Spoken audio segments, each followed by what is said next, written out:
Seguimos con el doctor Romano, José Manuel Romano, abogado constitucionalista aquí en el programa. Derivado de la intervención anterior, fíjate, el gobierno siempre dice, necesito una oposición democrática, pero interviene para tener una oposición que se le parezca. Entonces la oposición no reconoce a esa oposición como su representante porque no tiene los códigos, el lenguaje, no hace oposición.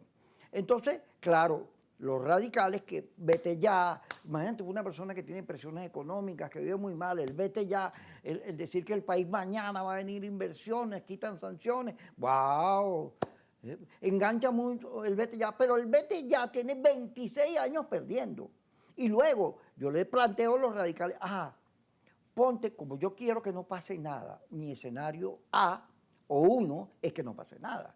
Entonces yo me imagino en enero, instalando la asamblea de la cosa, cómo queda el radicalismo que ofreció, que con Trump, que venía una invasión, y otro año más, ya no 25, 26, 27, o sea, cuando el gobierno dice yo a este sector no le voy a arrancar porque me puso sanciones y porque está aliado con el imperio. Y ahora resulta que no solo están aliados con el imperio, lo dicen, no se esconden, son proamericanos. Entonces ese sector que no logra su objetivo una vez más, pero además no puede nunca obtener el poder a menos que produzca una guerra, porque el gobierno nunca le va a entregar.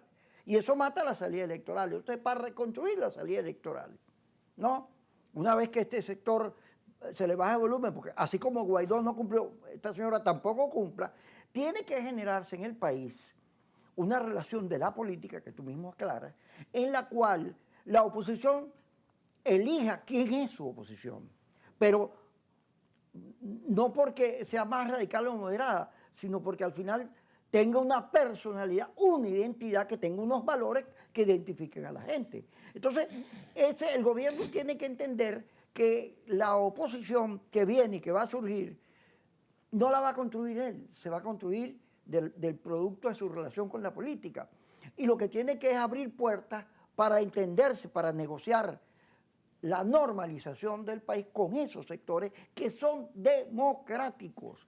Si tú no les abres las puertas a ese sector, sino te cierras y entonces produces una reforma electoral que lo que hace es convertirnos en Cuba o algo por el estilo, bueno, vas a tener siempre el conflicto porque los americanos no te van a dejar solo. La única manera de quitarte a los americanos encima es que el país, gobierno, oposición, puedan decirle a los americanos, mira, ya, vamos a negociar petróleo, que es lo que te interesa a ti, pero no te metas, respétame, como hizo López Obrador. Mira, Kiko, primero que el gobierno necesita una interlocución que represente realmente las aspiraciones colectivas de ese sector que se opone a la forma de gobernar por parte de quienes hoy ejercen el poder. Ni el gobierno puede pretender construir una oposición a su medida, porque esa oposición que pretenda construir el gobierno bajo su concepción no va a ser el intérprete legitimado para esas aspiraciones de un denso sector de la población que está buscando sentirse representado en un mensaje, en un discurso, en una idea y en un liderazgo. No hay actualmente en Venezuela, y eso hay que reconocerlo, un liderazgo capaz de poder dirigir estos esfuerzos sobre los cuales nosotros hemos venido analizando en el transcurso del programa. Entonces, lo que se tiene que crear, porque la oposición tampoco se decreta, es decir, la oposición surge por unas ideas, por unas concepciones ideológicas, doctrinarias, programáticas, que no coinciden con las formuladas por el gobierno en el ejercicio del poder. Y esas visiones contrapuestas no necesariamente tienen que ser enemigos, son adversarios políticos, tienen distintas visiones del país, pero si asumimos que cada uno de ellos dentro de esas visiones que estén más o menos acertadas, procura lo mejor para el país, en esa medida es que nosotros vamos a poder lograr esa capacidad de entendimiento que estamos hoy tratando de posicionar dentro del espíritu democrático de la sociedad venezolana. Es decir, la oposición radical de élite fracasó estrepitosamente, fracasó y lleva fracasando durante 26 años consecutivos, lo que va a generar es una nueva defraudación de las esperanzas de aquellos que depositaron su confianza en esos grupos que solamente defienden sus propios intereses económicos y los intereses que están perfectamente alineados con los Estados Unidos de América. Y eso hay que decirlo de esta manera. Pero en contraposición, tampoco es defender los intereses alineados, por ejemplo, con Cuba. No, es defender los intereses nacionales, es defender la soberanía nacional, es defender que el salario del venezolano no se pulverice, es defender la posibilidad de que nosotros le ofrezcamos, nosotros mismos y a las nuevas generaciones, un país. Venezuela tiene un alto potencial petrolero. Nosotros somos un país petrolero.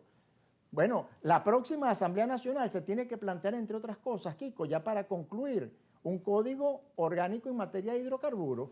Nosotros tenemos que apuntar hacia eso, tenemos que dar estos debates ante la sociedad. Así Pero es. como la política ha estado en manos de la mediocridad, entonces el debate se basa en la descalificación, en el agravio, en las etiquetas, en las ofensas. No, tenemos que rescatar lo positivo de la política, el prestigio de la política para ponerla al servicio de causas justas y nobles y fundamentalmente para que el país pueda relanzarse hacia un destino mejor, hacia un destino superior. Eso es lo que yo aspiro como venezolano y eso es lo que yo desearía. Y por supuesto, tú me dirás, pero vienes aquí como abogado y como analista y es muy fácil opinar eso. Bueno, pero también estamos dispuestos a incorporarnos en lo que tengamos que aportar en las medidas de las posibilidades para que avancemos como país. Gracias, doctor Romano. Muchísimas gracias, Kiko, por la invitación y por dejarme hablar, porque Sí, te dicen que tú no dejas hablar a los invitados, pero es mentira. No necesité hablar mucho. A la 1 y a las Gracias, muy 10, amable. Kiko, sí, otra vez.